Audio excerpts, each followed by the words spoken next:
Welcome, welcome, welcome, everybody. It is so great to see each and every one of you. It's 2 p.m. Pacific, 5 p.m. Eastern on February 25th, or whatever time it happens to be where you are because you are watching us right now. It is time for Unlimited Wisdom's special series, Outwitting the Devil. It's a book by Napoleon Hill, and we are featuring our amazing professor of books, Mr. Dana Scranton.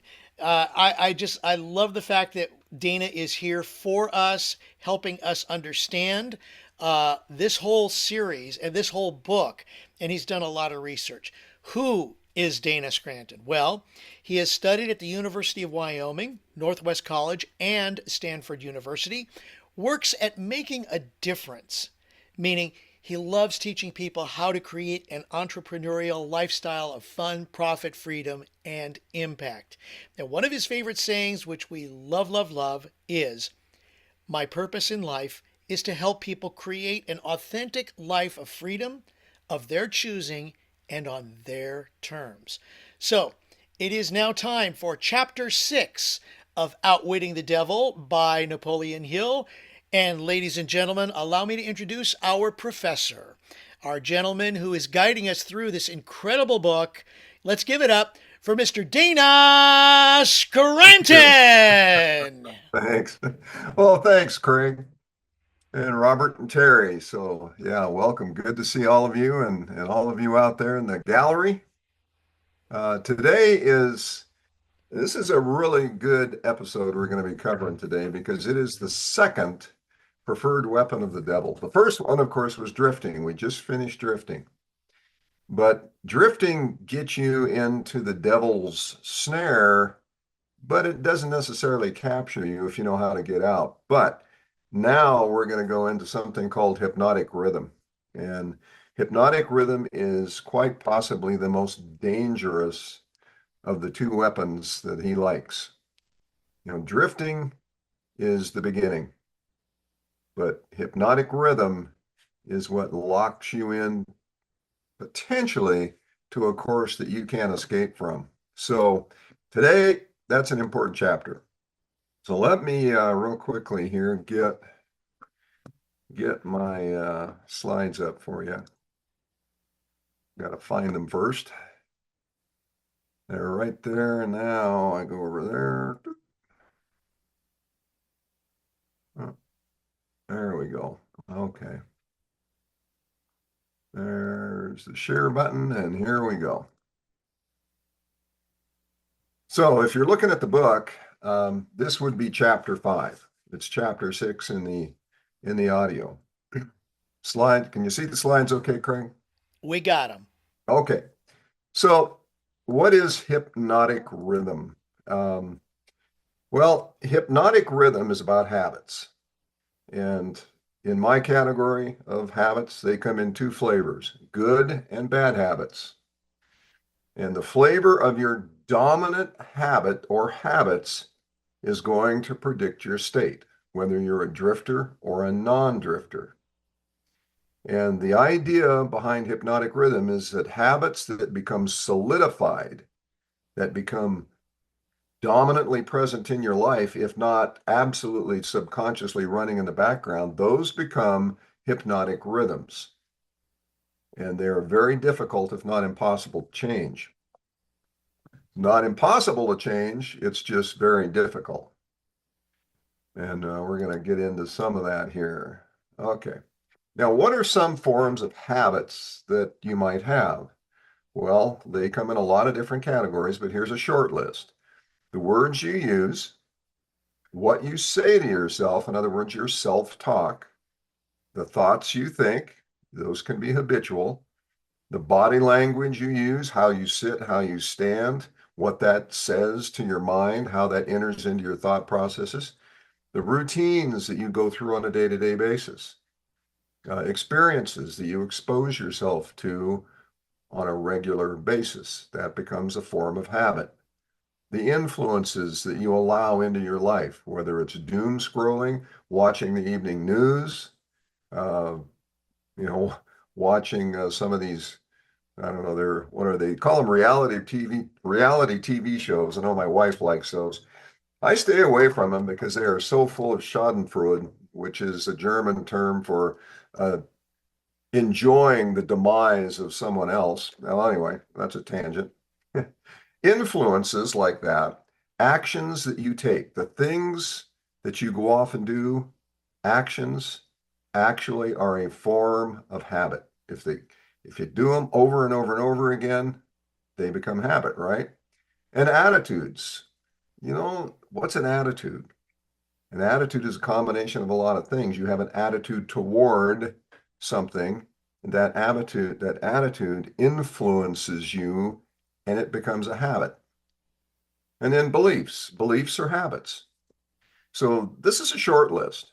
And the question is, how do you allow them to get into your life? Now, here's something that I just kind of popped into my mind. We've heard the term thoughts are things, but after reviewing this list that we just went through, these are things. These are things that are habits. Well, those things become thoughts. Thoughts become habits. Habits repeated over and over and over again become rhythms. That turns thoughts into things. So the question from this little circular reasoning is, do you want the thing that these things are going to generate for you? These things create thoughts. Do you want the things that are the outcome of having those in your life? So here's some quotes from the book, from the chapter before we get into it, just to kind of get you primed. Rhythm is the last stage of habit. Any thought or physical movement which is repeated over and over again through the principle of habit finally attains to the proportion of rhythm. If the same thought is held in your mind or left there by neglect for a certain length of time, nature takes over through the rhythm of habit and makes it permanent. Now that sentence, that's a real mind bender. That or left there by neglect. How many thoughts do you have in your mind that you just left there by neglect? Noodle that for a bit. Then, drifting is not only the habit through which people lose control over their earthly destination, and this is huge, but it is also the habit through which I, the devil, take over their souls after they give up their physical bodies. Now, he alluded to this earlier in the book when he criticized the devil for not only making people afraid of what's going to happen after they pass on, but it makes their life miserable during the time they're on earth. Well, why does he do that? Because unless you are of the state of mind where you constantly have the thoughts in your mind, there's scripture on this about keeping certain things in your mind, then when you pass away, the state of mind that you have at that moment predicts your destination. That's what this says. And this is huge. It's also the habit through which the devil takes over their souls after they give up their physical body. The soul is eternal. The energy and the frequency and the information contained at that point, that's huge. The only way a human being can be saved from eternal annihilation is by maintaining control over his own mind while he is on this earth. That's a reinforcement of the prior one. Now, the devil, being questioned by Mr. Earthbound, comes back and says, "It is my opposition who provides every human being with the privilege of using his own mind." Now, back up to those prior two sentences. We each have the privilege, not the requirement, not the mandate, the privilege of using our own mind. And that's a very critical observation. Now, when you take drifting and add hypnotic rhythm, that is potentially bad. But what's really bad about it is drifting is a voluntary act. If you allow yourself to drift to the point where your habits become solidified, well, then you've got hypnotic rhythm, and now you're very much trapped. Now, there's some ways to get out of that, and we're going to go into those in the future episodes, 7 episodes. but it's drifting plus that hypnotic rhythm is what the devil relies upon to grab you. Now, by the way, hypnotic rhythms are not all bad. There are good and bad hypnotic rhythms. But when you combine the drifting plus the bad hypnotic rhythm, that's when you're in trouble. So it's your choice and decision. And to do that, it's explained in this chapter that you will better understand by the explanation that the energy with which people think is not generated in their own minds. It is universal energy. This is what the devil is saying. The power you earthbound call God. If you use that power by maintaining control over your own mind, you become a part of it when you give up your physical body. So that's reinforcing the prior statements. Your thoughts become the thing that you ultimately aspire to. But the things you do while you're on this earth become the thoughts that become the thing. So that's why I came up with that first one. So this is the final statement before we get into the video. And it's the only person who can create knowledge from experience, wisdom from knowledge, and constructive and beneficial outcomes from the application of wisdom is you. And what this book is teaching us is wisdom. I mean, it fits perfectly into this community and into Robert's philosophies. I mean, that's what this is all about. You have the choice. You have the option to exercise your own mind. So with that said, Robert, let's go.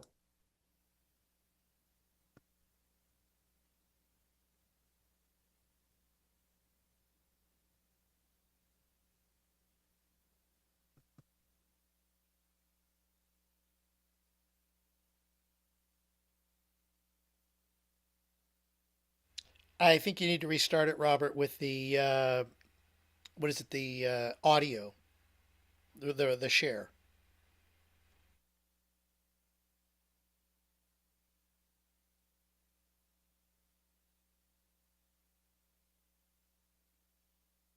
We have your main screen. Chapter 6, Hypnotic Rhythm.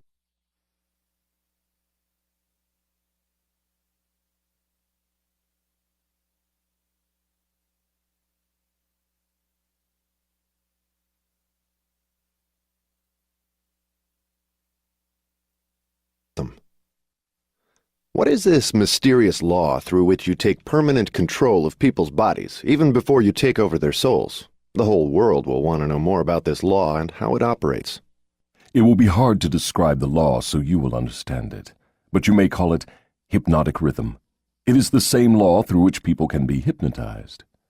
So you have the power to use the laws of nature as a web in which you bind your victims in eternal control. Is that your claim? That is not only my claim, it is the truth. I take over their minds and bodies even before they die whenever I can lure them or frighten them into hypnotic rhythm.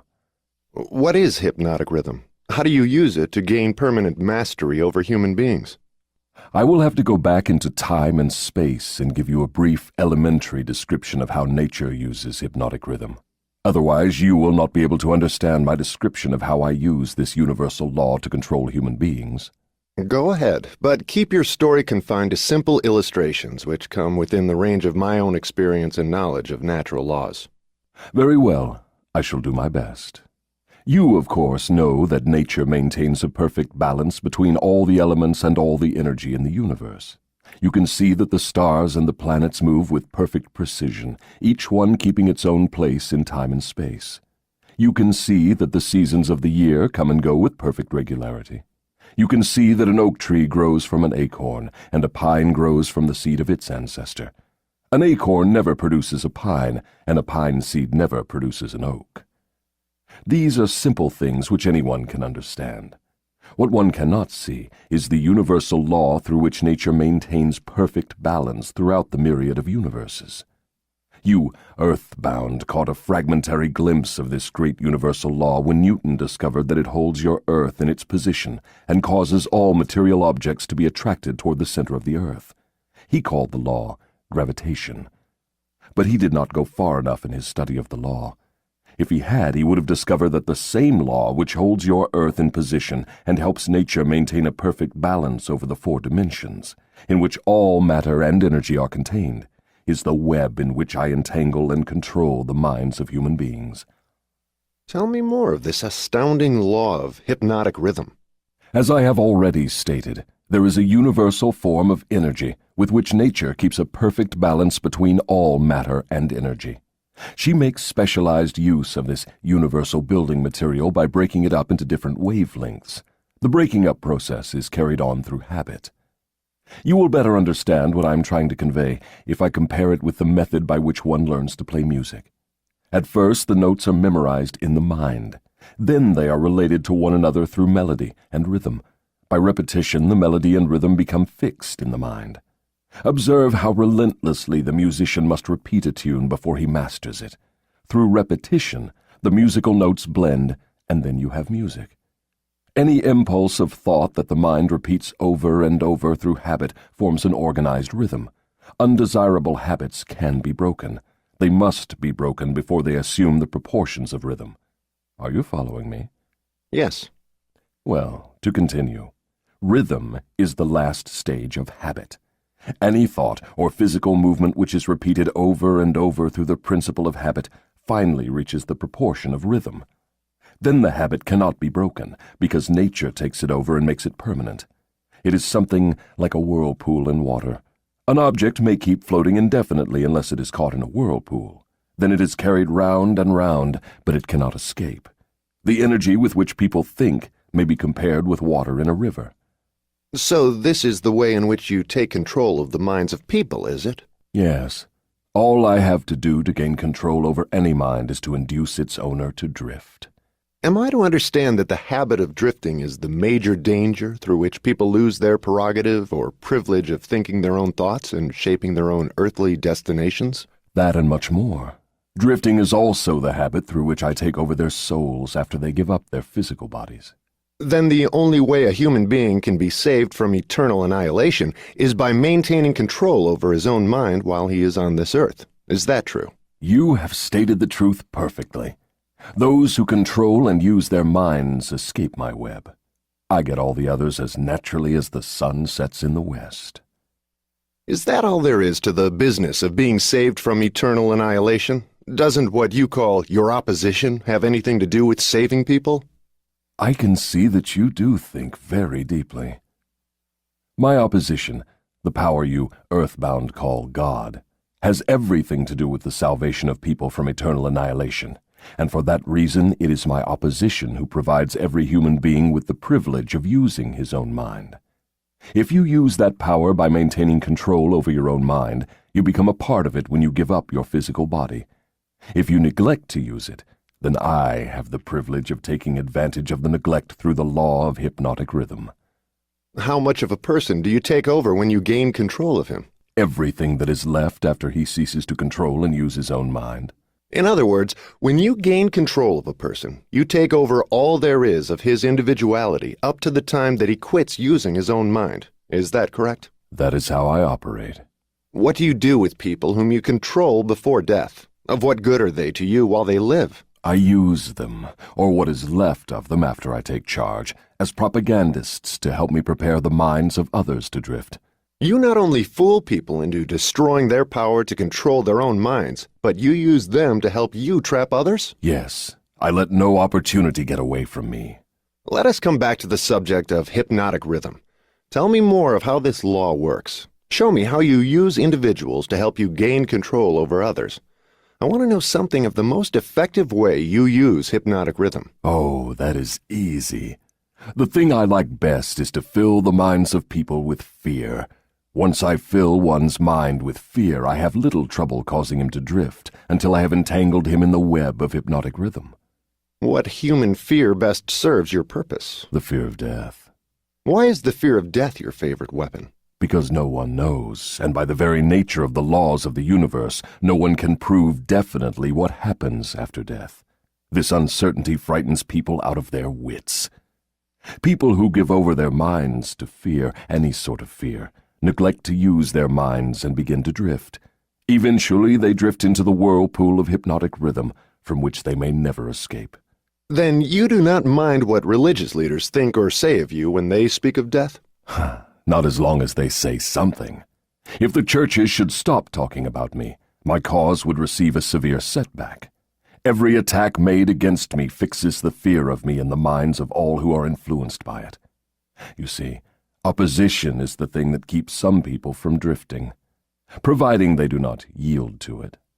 Since you claim the churches help instead of hindering your cause, tell me what would give you cause to worry.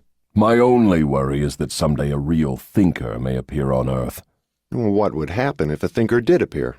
You ask me what would happen. I'll tell you what would happen. People would learn the greatest of all truths, that the time they spend in fearing something would, if reversed, give them all they want in the material world and save them from me after death. Isn't that worth thinking about? What is keeping such a thinker from appearing in the world? Fear of criticism. It may interest you to know that the fear of criticism is the only effective weapon I have with which to whip you. If you were not afraid to publish this confession after you wring it from me, I would lose my earthly kingdom. And if I did surprise you and publish it, how long would it be until you lost your kingdom? Just long enough for one generation of children to grow into understanding. You cannot take the adults from me. I have them too securely sewed up. But if you published this confession, it would be sufficient to keep me from gaining control of the yet unborn and those who have not yet reached the age of reason. You wouldn't dare publish what I have told you about the religious leaders. They would crucify you. I thought the savage practice of crucifixion went out of style 2,000 years ago. I don't mean crucifixion on a cross. I mean social and financial crucifixion. Your income would be shut off. You would become a social outcast. Religious leaders and their followers alike would treat you with scorn. Suppose I should choose to throw in my lot with the select few who make a pretense of using their own minds rather than fear the masses who do not, the masses of whom you claim 98%. If you have courage enough to do this, you will crimp my style. A chill ran down my spine when I first read this, since circumstances did indeed prevent this manuscript, written in 1938, from being published until now, well after Hill's death in 1970. Was the delayed publication of the work truly caused by his wife's fear of criticism and concern over the reaction of religious leaders and public school advocates? Or was it due to the work of the devil himself? And now, the family and the foundation have decided it is time to share the manuscript with the world. Shall we heed Hill's wisdom, discover our other selves, and take control of our own minds, reclaiming our destiny?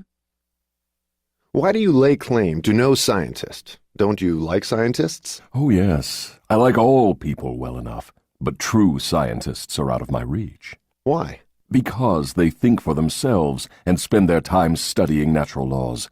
They deal with cause and effect. They deal with facts wherever they find them. But do not make the mistake of believing scientists have no religion. They have a very definite religion. What is their religion? The religion of truth. The religion of natural law. If the world ever produces an accurate thinker with ability to fathom the deeply buried secret of life and death, you can be sure that science will be responsible for the catastrophe. Catastrophe to whom? To me, of course. Let's get back to the subject of hypnotic rhythm. I want to know more about it. Is it something like the principle through which people can hypnotize one another? It is precisely the same thing. I have already told you so. Why do you repeat your questions? That is an old worldly custom of mine, Your Majesty. For your enlightenment, I will tell you, I am forcing you to repeat many of your statements for the sake of emphasis. I'm also trying to see if I can catch you in a lie. Don't dodge the issue. Get back to hypnotic rhythm and tell me all you know about it. Am I a victim of it? Not now, but you barely missed falling into my web. You drifted toward the whirlpool of hypnotic rhythm until you discovered how to force me into making this confession. Then I lost control of you. How interesting. You are not trying to recapture me through flattery, are you? That would be the best bribe I could offer you. It is the bribe I used on you effectively before you got the upper hand of me. With what did you flatter me? With many things. Chief among them sex and the desire for self-expression. What effect did your bribes have on me? They caused you to neglect your major purpose in life and started you to drifting. Was that all you did to me through your bribes? That was plenty. But I am back on the track and out of your reach now, am I not? Yes, you are temporarily out of my reach because you are not drifting. What broke your spell over me and released me from the habit of drifting? My answer may humiliate you. Do you want to hear it? Go ahead and give it to me, Your Majesty. I wish to learn how much truth I can stand. When you found a great love in the woman of your choice, I lost my grip on you.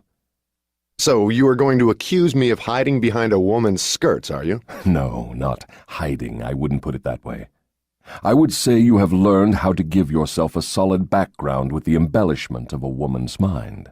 The woman's skirt has nothing to do with it, then? No, but her brain does. When you and your wife began to combine your two brains through your habit of master-minding every day, you stumbled upon the secret power with which you forced me into this confession. Is that the truth, or are you trying to flatter me again? I could flatter you if I had you alone, but I cannot flatter you while you have the use of your wife's mind. I'm beginning to catch on to something important. I'm beginning to understand what was meant by the writer of that passage in the Bible, which says substantially, "When two or more meet together and ask for anything in my name, it shall be granted." It is true, then, that two minds are better than one. It is not only true, it is necessary before anyone can continuously contact the great storehouse of infinite intelligence, wherein is stored all that is, all that ever was, and all that can ever be. Is there such a storehouse? If there had not been, you would not, could not, now be humiliating me with this silly forced confession. Isn't it dangerous to give this sort of information to the world? Sure, it is dangerous to me. If I were you, I would not give it out. Let us get back now to the technique through which you fasten on your victims the habit of drifting. What is the very first step a drifter must take to break the habit? A burning desire to break it. You, of course, know that no one can be hypnotized by another person without his willingness to be hypnotized. Neither can nature place one under the spell of hypnotic rhythm without his willingness to be hypnotized. The willingness may assume the form of indifference toward life generally, lack of ambition, fear, lack of definiteness of purpose, and many other forms. Nature does not need one's consent in order to place him under the spell of hypnotic rhythm. It needs only to find him off guard, through any form of neglect to use his own mind. Remember this, whatever you have, you use it or you lose it. All successful attempts to break the habit of drifting must be done before nature makes the habit permanent, through hypnotic rhythm. As I understand you, hypnotic rhythm is a natural law through which nature fixes the vibration of all environments. Is that true? Yes. Nature uses hypnotic rhythm to make one's dominating thoughts and one's thought habits permanent. That is why poverty is a disease. Nature makes it so by fixing permanently the thought habits of all who accept poverty as an unavoidable circumstance. Through this same law of hypnotic rhythm, nature will also fix permanently positive thoughts of opulence and prosperity. Perhaps you will better understand the working principle of hypnotic rhythm if I tell you its nature is to fix permanently all habits, whether they are mental or physical. If your mind fears poverty, your mind will attract poverty. If your mind demands opulence and expects it, your mind will attract the physical and financial equivalents of opulence. This is in accordance with an immutable law of nature. Hill first wrote about the law of attraction in the March 1919 issue of his Golden Rule magazine. Within the last decade, this immutable law of nature has been popularized around the world by the resounding success of the book and the movie, The Secret.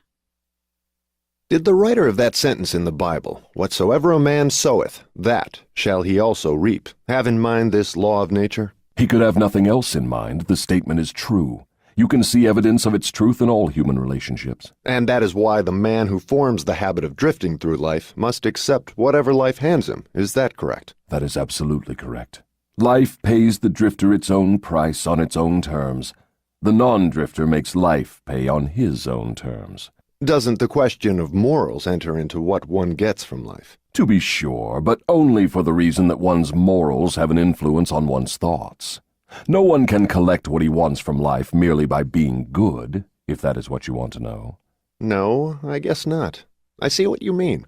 We are all where we are and what we are because of our own deeds. No, not exactly. You are where you are and what you are because of your thoughts and your deeds. Then there is no such reality as luck, is there? Emphatically no.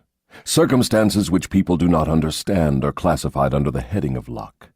Back of every reality is a cause. Often the cause is so far removed from the effect that the circumstance can be explained only by attributing it to the operation of luck.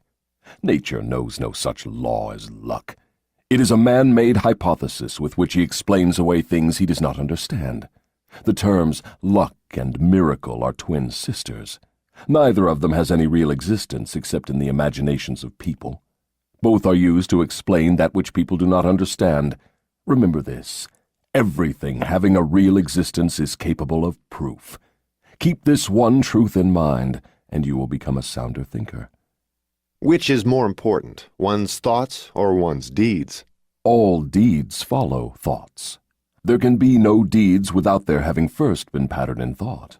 Moreover, all thoughts have a tendency to clothe themselves in their physical counterpart. One's dominating thoughts, that is, the thoughts one mixes with the emotions, desire, hope, faith, fear, hate, greed, enthusiasm, not only have a tendency to clothe themselves in their physical equivalent, but they are bound to do so. That reminds me to ask you to tell me more about yourself. Where, in addition to the minds of people, do you dwell and operate? I operate wherever there is something I can control and appropriate. I have already told you I am the negative portion of the electron of matter. I am the explosion in lightning. I am the pain in disease and physical suffering. I am the unseen general in warfare. I am the unknown commissioner of poverty and famine. I am the executioner extraordinary at death. I am the inspirer of lust after the flesh. I am the creator of jealousy and envy and greed. I am the instigator of fear.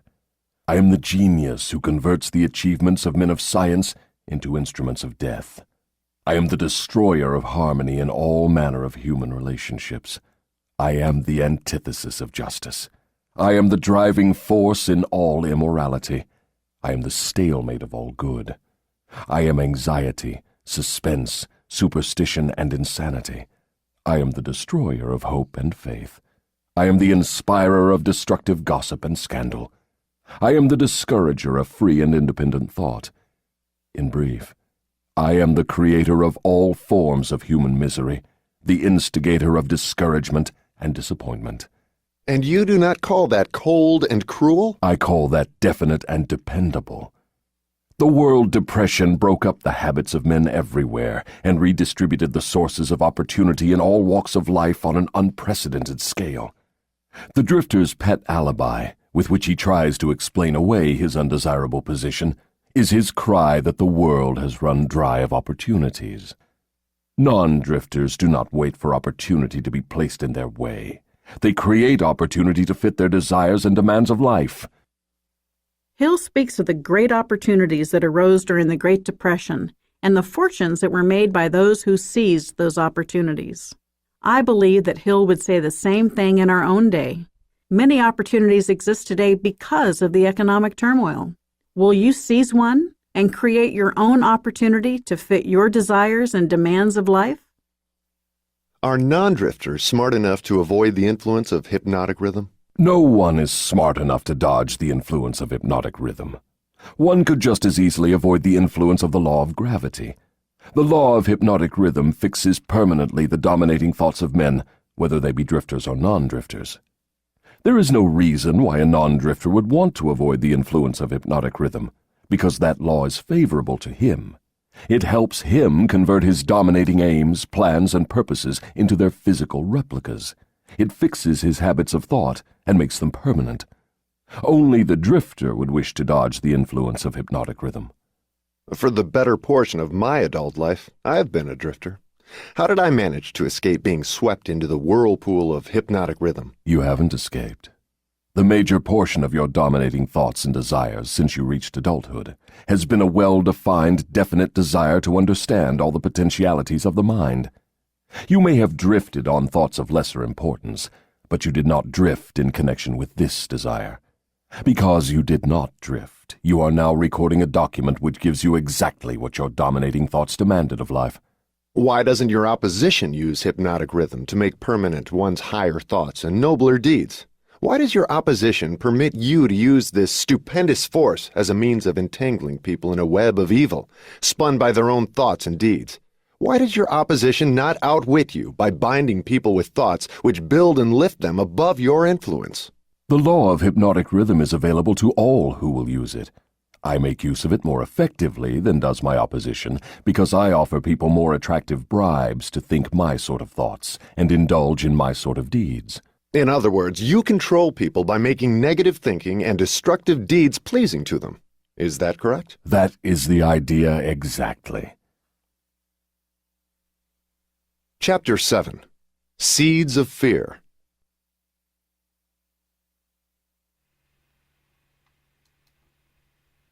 Well, there you have it. That was most of the chapter. There's a few pages that were taken out of that, but the lesson, the information, it's all there. So what I'd like to do here is just ask a few questions, and then let's see if we can get into a discussion on this, because this chapter was huge. Short but huge. Let's do this. So this is where we left off. So here's the question. After listening to what Mr. Earthbound and the devil were talking about, do you have any hypnotic rhythms running in the background of your life? Do you know of any? Can you think of any? If you break a typical weekday or a weekend day into a component parts, just go through it. Does anything look like a hypnotic rhythm? Now that you know what it is, what its power is, and can you identify your dominant thoughts? Now, I don't know about you, but when you get into a quiescent habit of just thinking what you think all the time, I don't think we're aware that those are dominant thoughts and what they may be doing to or for us. How about words and phrases that you use? Are there certain words and phrases that do not serve you or which do serve you? What about your body language habits? We kind of covered that up front. And then there's voluntary or involuntary. Okay, what hypnotic rhythms in your life right now are voluntary? Things that you're allowing to happen, that you're aware of, that you have control over, but they're voluntary. And which of those are constructive and beneficial to you and others? Which are destructive and detrimental to you and others? Now, when we talk about involuntary ones, ask the same questions. But of course, if they're involuntary, you've got to think about it and say, okay, what involuntary rhythms are running in the background of my life that I'm not aware of or I haven't paid attention to? So now that you know that drifting and hypnotic rhythms can come together as the weapons of choice of the devil, what are you going to do with that information? How will you use the knowledge and awareness of that acquired knowledge up to this point? And knowing what you know, how can you help others with that information? So here's what's coming up next. The question is going to be asked, how do I get out of the control of the devil? What are the tactics? And this was asked about 4 or 5 episodes ago. How do you break the hypnotic rhythm? How do you defeat the devil's drifting strategy? How do you get on control and straight towards the destination that you want in your life? Well, there's 7 principles that we're going to go over in the upcoming episodes. Definiteness of purpose is one of those. That's the big one. But then self-discipline, learning from adversity, from your mistakes, from the challenges in life, the environment that you were raised in, you place yourself in, and you experience both voluntarily and involuntarily. Time is a big one, because if your habits repeat day in, day out, that's a function of time. And when you run out of time, you run out of opportunity to fix the problems. Then there's harmony. Harmony can be construed to mean positive thoughts, getting along with the world, not getting bent out of shape, taking life as it is, making the most out of it, finding the benefit in everything. And then caution. Caution about your plans and being aware of and in tune with the results of your actions. So those are the things that I wanted to just go over before we get into the last part here. So the question is, those questions that I ask, what do you have to say, as a mastermind group about what you just heard? The devil's hypnotic rhythm strategy. It's real. We all experience it. So you open it up to discussion. Wow.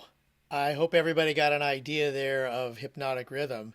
And if you do want to share, we're going to ask everybody to either post something in the chat or raise your hand so that we can call on you and have you participate in our discussion. Go ahead and post your item in the chat, or to raise your hand, put your cursor in the middle of the screen where you see all of these images. Then click on the raise hand button at the bottom, and we will call on you in the order in which we receive you. So that's how we work in this follow-up part of Outwitting the Devil today, Chapter 6, and Hypnotic Rhythm. Not all, Okay. don't everyone ask all at the same time, because then we're like talking over each other. Yeah, that's why we're doing it in this manner. So if you want to share, please share. Go right ahead, but raise your hand or wave your hand, because I'm watching the all videos. So we'll go ahead and go from that. Or while Okay. we're waiting for a hand to pop up there, Go one of the ahead. challenges, one of the challenges we have is recognizing a hypnotic rhythm. Now, personally, when I read this book a few years ago, I didn't know what a hypnotic rhythm was, and I wasn't aware of the possibilities that things are running in your background. So yeah, so let's go to that question, Craig. All right. So Sarah Lipscomb, thank you so much. I'm going to ask you to unmute and please join us with your question or comment. Okay, I think I'm unmuted.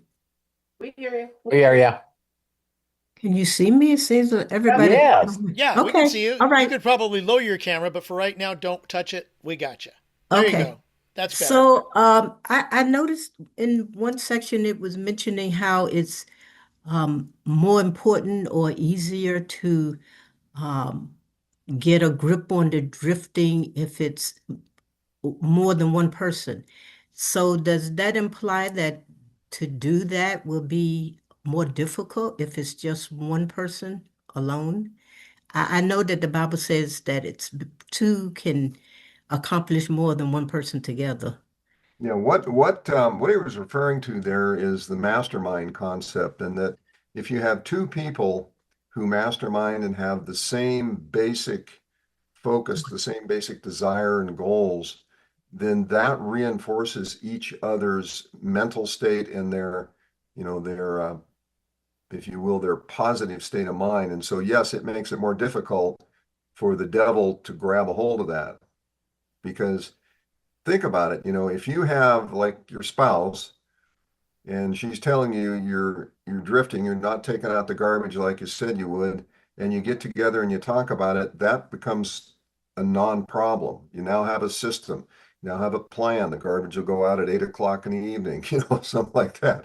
But the bottom line is you have a unified focus on a destination, whatever that may be, that is shared between two people, and that amplifies the effect on the outcome. So what that means is it does make it more difficult to drift. When you have somebody who's got the rope to pull you back, yes, it's metaphorically, that's what it means.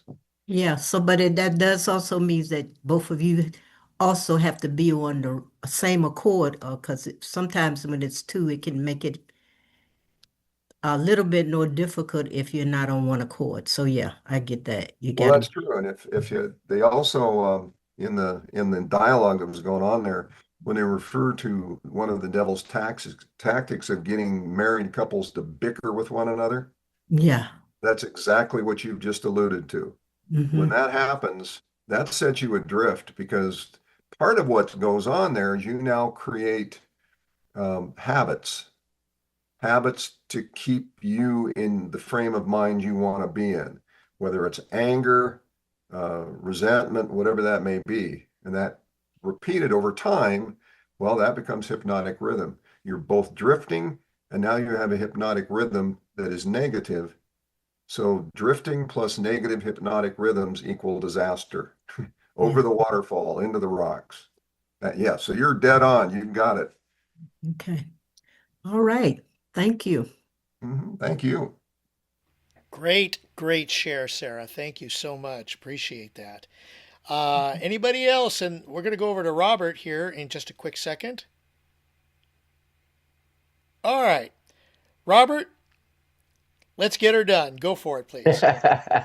Dana, again, thank you so much for taking us through this. It really resonates. And when I first met my mentor 40 years ago, there was a little exercise. I wanted to change everything in my life. So he brought this thing up that just was funny at that time. We got 3 channels on TV, right? And he brought it up not only with radio, but also with TV.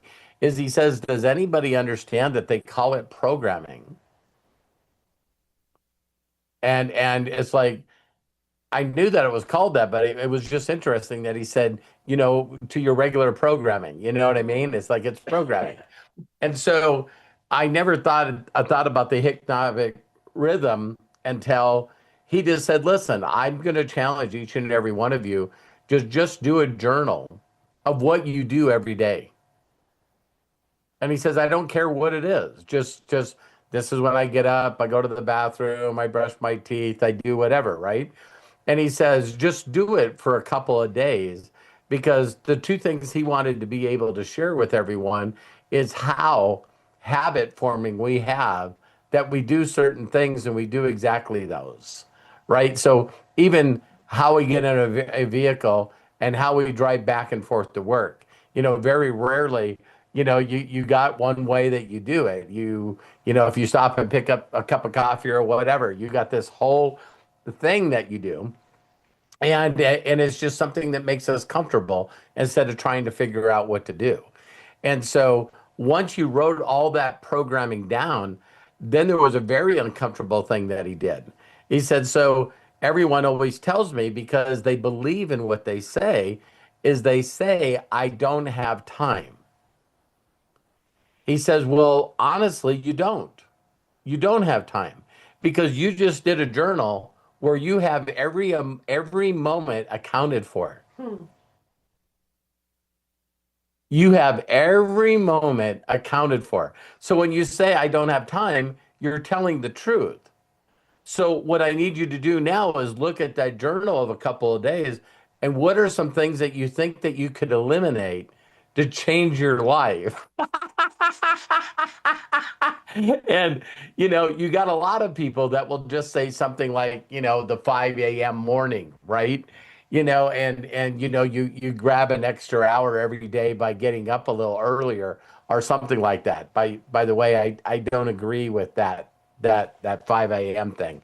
But my deal is that you find other parts in your life that can do that. So when you think about the habits that you're doing and the programming that you have, right? It brought me to another couple of thoughts as well, is that when I first heard about The Strangest Secret in the World, you know what I mean, by Earl Nightingale, because that whole entire, I think it's about an hour, maybe it's not an hour, Like but not quite 40 minutes. yeah. So the whole deal is again, can you actually make it through doing that every day for 30 days? Could you really pull it off? And that's when people start realizing that what you'll do to make excuses for not doing it when you said you're going to do it is you start making these excuses like, this isn't doing anything. I think this is stupid. This really doesn't work. Because that's going to make you go back to your old habits and back to your rhythm, because what you're doing is you're messing up your rhythm. You're not reading the God memorandum every night before you go to bed. So you'll immediately your whole entire physiology, your mind, your thoughts, and everything will try to get you to go back to the rhythm and the programming that you've already created that you're comfortable with. So I tell people all the time, if you can't learn to do something small every day for 30 days, then you're just admitting that there's not a part of you that is going to change this rhythm, right? And the last part that I have to say to it is immediately it brought back to, the verses in the Bible of renewing your mind. You know what I mean? And some people even have a little difficulty with this concept, which is like, I'm reborn. So even people that are dedicated Christians, if they go to church, there's this thing called, rededication. Because if you're not every day renewing your mind, renewing your thoughts, not being a part of the devil's drifting and the rhythm. So when you're aware that it's there, how do you get out of what the world does to renew your mind and be reborn to be something new, a new creature? And so there's the little thoughts that I have. Well, it's all relevant, Robert. I mean, every bit of that. It's so many books are written over the years that all of them have truths, right? Some of them are a little off the wall, but they're all going back to some very basic principles that were established a very long time ago. And as they come forward, the ones that survive, that's called truth. And this book, I mean, it's full of truth bombs. And if you listen carefully to the audio book, to me, what I find really interesting is you've got Mr. Earthbound and you've got the devil and the sinister sound of the devil. I mean, that is perfect to help you establish the two different sides of the table that you're sitting on. But critical is being aware of the habits. If there's Oh, one thing, yeah. yeah, if there's one thing that this book has taught to this point is drifting and habit formation are paramount. You've got to absolutely be aware. So, yep, I see Bob raised his hand. Yep. All right, let's go ahead and go over to Bob. So, Bob, go ahead, unmute yourself, and please share. Hey, Dana, great job. I do have something I wanted to share with everyone, and it's on about drifting. So I had like a daily plan. I had three things to do for my daily plans each day. I put them in a chat and I write them down and then I start them. I do them, but I drift. So I drift and I start doing something else because it's just I felt maybe uncomfortable or I didn't want to do it. So I did something else. So it's funny because at the end of the day, I type everything in and it goes, hey, listen, you're drifting. You got to stay focused. And it's funny that we had just talked about that last week about the drifting.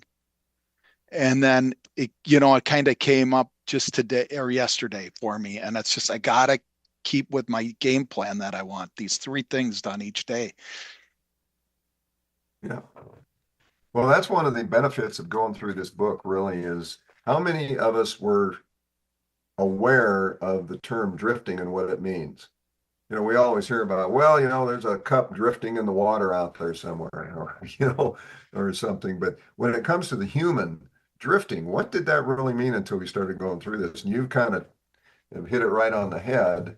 When you're aware of what drifting is, now you can start looking at your daily activities and ask yourself, do I have purpose? Am I drifting?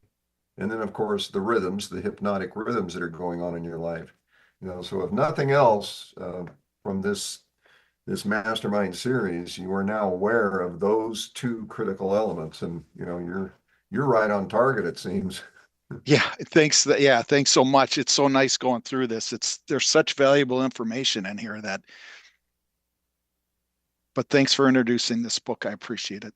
Well, Great stuff, Bob. Yeah, the other thing that I always find myself doing is, again, when he says definition of purpose, the way that I've been able to explain that to myself is the imagination that I have that's going to be a better outcome or better experiences for me and the people that I love. if that's not really, really clear, then it's very difficult for people to change their patterns, to stop drifting, right? Because a lot of people always would like more freedom. They would like more money. They would like to be able to do, buy things for people that they love. The difficulty comes in is when you start to be uncomfortable and you're adding something against that rhythm and it becomes uncomfortable. And so that's when the other part of your body, or maybe we can just say what it is, the voices of the devil, you know what I mean? That's going, listen, you don't need to do this. Listen, everyone liked you the way you were. You know what I mean? It's like this stuff isn't important. And I'll even share with you guys one that the devil beats the shit out of me with.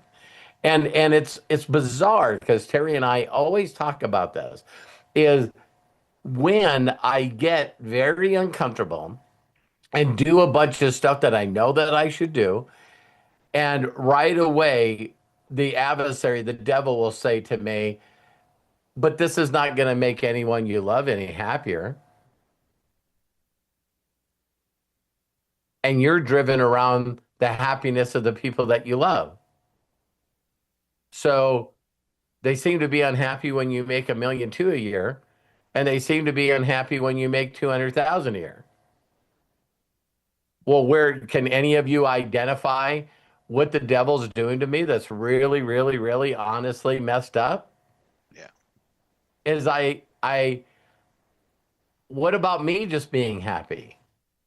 Why does the adversary tell me that if Terry's not happy, if my kids are not happy, if these people are not happy, I'm not in control of their happiness? But that's the way that he gets me to drift. He gets me adrift. He's going like, listen, you do a bunch of uncomfortable stuff. You're consistent. You work your ass off. You do things that others won't do, but it doesn't make them any happier. Well, why don't we just change the question? Robert, when you look into your bank accounts and there's a lot of zeros in them, a number and then a lot of zeros. Yeah, more commas, at 6 figures, 7 figures in a bank account. When you look in your account and you see that, how does it make you feel? See, the adversary keeps getting me to think about other people if they're happy. But I do feel more comfortable. I do feel more secure. I feel less stress, less pressure when there's a big balance in the checking account. Oh, yeah. And I think that you relate to that as well. So it's like that's just one thing. It's like, okay, what would make me happy? And sometimes we don't even say, well, I don't care. I'm happy. Well, great. That's another drift. See what I mean? Well, Yeah. how many times have you said, well, no one gives a shit. I work hard, they don't care. And I relax and do nothing and they don't care. But Robert, don't you think we've done that as kids, just drift? I mean, we put off homework until the last minute. I mean, it's kind of just you're kind of brought up with this kind of oh, I'll put it off. It's uncomfortable. I don't want to do this. I'll stay away from it. And where you should hit it head on. And why do we do that? I think the biggest reason I do this and other humans do this is it really is important for us to network and fellowship. It really is because the more that I see that a person is alone, you know what I mean, and they feel like there's a lone ranger or whatever it is, that's very difficult as an entrepreneur. It's like, you not only usually have a lot of people around you that don't think that you can pull it off, but then you got yourself not thinking that you can pull it off. So it's a hanging around other people that have done it. The big thing I've been talking about recently, of course, is the Olympics, right?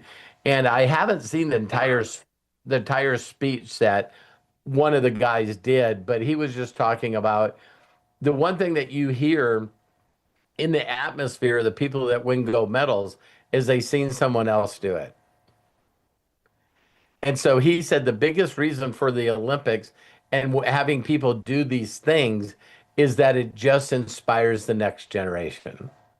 It just inspires the young kids that got to see, people win and what it did in their lifestyle and how everything changed and made it better. And he said if Olympics do anything for anybody, there's a young group of people that watch this all over the world that's seen someone that, oh my God, I didn't know someone from Norway won a gold medal. I didn't know someone from Finland won a gold medal. You know what I mean?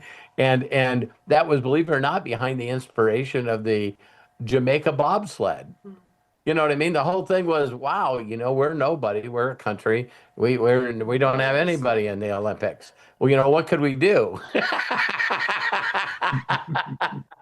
So that's the part again that I think that as we go through this, and I know Dana already knows this, it's going to be things where you got to continue to stay plugged in. You got to be around other people that are going and being aware of drifting and how to stop it and create some kind of momentum in your life because we all have the natural desire from our creator as being miracles of wanting to grow. Drifting just allows us to stifle that because there's not a person that I know that's alive that are sitting around just going, I should do something. That thing keeps popping in our head, regardless of who you are. I don't. You're sitting around on the couch, or you're watching stupid TV, or doing whatever, and every once in a while, you just get this thing in your spirit, your soul, and it's just like, God, am I just going to waste my life away? It's like, but then what do you do? So Yeah, you make a decision. yeah. Well, thank you. Anybody else? Yeah, thanks. Thank you, Bob. Yeah, thank you. Stuff. Thank you. All right. I think then that will conclude today's edition of Outwitting the Devil, Chapter 6, Hypnotic Rhythm. Before we conclude, there's a couple of things in the chat. If you want to save information in the chat for those of you watching on Zoom, go ahead and click the three dots in the meeting chat and then click on Save Chat. It will download to your computer as we conclude. Big shout outs, of course, to the people who participate here in today's Outwitting the Devil. We've got Coach Bob Johnson, Sarah Lipscomb. Thank you so much for participating. Also, got to give a shout out Dana Scranton. Dana, my friend, thank you so much for what you do for us, what you share with us, and how you guide us through this amazing series of Outwitting the Devil, the book by Napoleon Hill. And of course, to Terry and Robert Hollis for also facilitating this amazing series. Thank you guys so very much. And Matthew Hollis, our executive producer. Bless you, my friend. Thank you so much. And even more so, thank each and every one of you for joining us here. This is something that is just incredible. It's amazing. And this is what you get for being part of Unlimited Wisdom. It's open to everybody. So please share with your friends. And we'd love to see more people here to learn about this. And don't forget also that all of these videos, all of our series here are located in the classroom here in Unlimited Wisdom under the title of Outwitting the Devil. Look for that box, click on it. We have past episodes. We will have today's episode there shortly. So follow along, enjoy. And if you've missed an episode, go to the classroom also. And those previous episodes will be there. We got more coming every week, every Wednesday right here. And we want you to be here as well. So bless you all. Thank you so much. Don't forget, tomorrow is Breakthroughs, and that's at 12 p.m. Pacific, 3 p.m. Eastern for our premium members. Friday, New Pacific, 3 Eastern, Daily Wisdom for everybody. Saturday, Ask Us Anything for our premium members, noon Pacific, 3 Eastern. Sunday, Master's Mind, noon Pacific, 3 Eastern, open to everybody. Monday, again, open to everybody. Recess, 9 a.m. Pacific, 12 p.m. Eastern. And then Tuesday and Wednesday, Daily Wisdom, 12 p.m. Pacific, 3 p.m. Eastern. There's our schedule. Please join us. We love and appreciate each and every one of you. I'm going to go ahead and open up so that we can all say so long and have a wonderful Wednesday. Thank you so much. Bye, Thank guys. you. Bye. everyone. Wonderful job. Thank you. guys. Thank you. Great Thank job. you. God bless you guys. Amazing. Great. Bye-bye. Oh, there's a Yep. there's a little friendly face, Dana. Yeah, he just come up for a little nap. Oh, look at that. Say goodbye. Oh, Bye. Do, dog do. Bye.